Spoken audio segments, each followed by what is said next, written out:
Winter Weather Outlook, Monday on ABC 7 News at 6. Now, ABC 7 News at 11, on your side. From New York City to Tel Aviv and the White House, the world is letting the people of Pittsburgh know that they are not alone.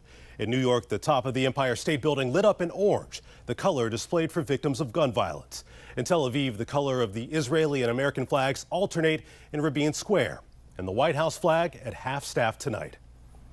These are some of the victims we're learning their names and what they were like as friends and family try to celebrate their lives while mourning their deaths. The victims range in age from 54 to 97 years old. They include two brothers, a couple in their 80s, and a grandmother known as the matriarch of her family. Now, while people around the world remember those victims, the man accused of the violence is set to appear in court tomorrow. He'll face charges that could lead to the death penalty. Maggie Rulli in Pittsburgh to start our team coverage. Thousands paying their respects. We will drive anti-Semitism and the hate of any people back to the basement. To the 11 victims murdered Saturday morning while attending service inside a synagogue. Targeted simply because of their religion. This is unbelievable. People have to stop the hateness. Their names read one by one. 65-year-old Richard Godfrey, 59-year-old Cecil including Rosenthal, lifetime members, brothers David and Cecile Rosenthal, both with special needs.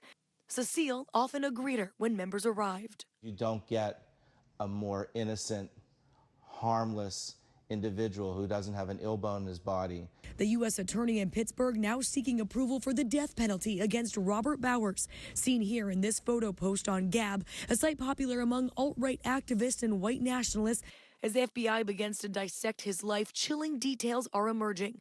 The intro on his social media page reading, "Jews are the children of Satan." We stand together as a community that rejects hatred and violence. A horrific, senseless act that this community is still grappling to understand. As the nation mourns with Pittsburgh, the Steelers game paused for a moment of silence, and the lights dimmed on the Empire State Building.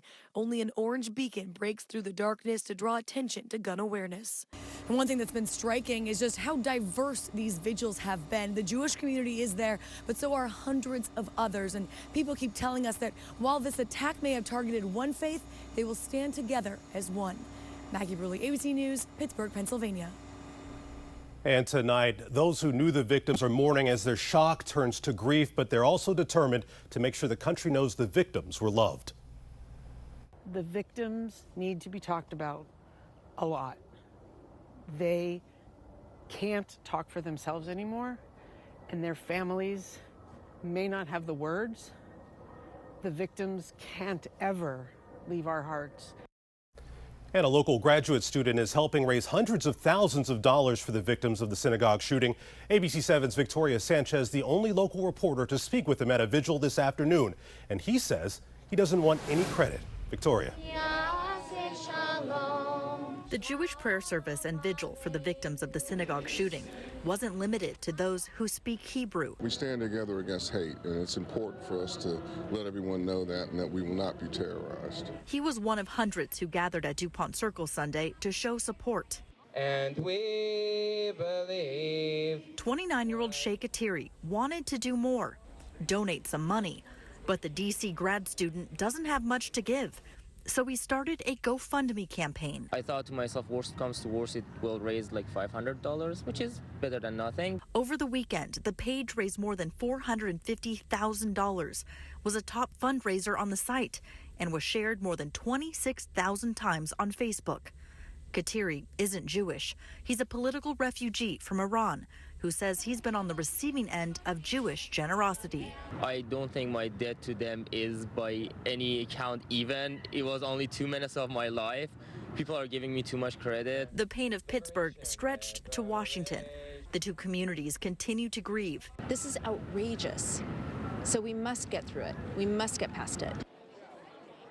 Now, at last check, with just a few seconds ago, I looked to see how much money that GoFundMe page has risen. $511,000, and that number continues to rise. This is a certified charitable campaign, meaning Shay will not have any part of where this money goes. It will go directly to the synagogue. At the live desk, Victoria Sanchez, ABC 7 News. A powerful